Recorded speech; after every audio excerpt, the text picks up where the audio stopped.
Hey everyone, in this video we are going to compare the Dify and N8N, two powerful workflow automation platforms. Watch the video till the end so you don't miss any important step. First, Dify is designed for AI-powered automation. It is perfect for work and with large language models or need structured workflows for chatbots. Data processing and automation key features include memory nodes so your chatbot remembers past conversation, if-else logic for decision-based workflows and code execution using Python or TypeScript for advanced automation, plus real-time debugging helps you troubleshoot workflows with ease. Now let's talk about N8N. If you prefer a visual no-code approach to automation, N8N might be your best friend.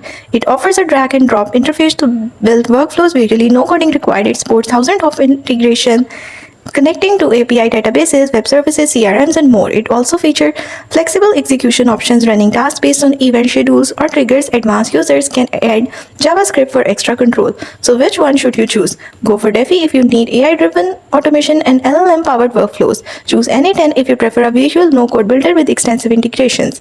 Bottom line, both tools are powerful. It just depends on your workflow needs. Don't forget to like and subscribe for more content like this.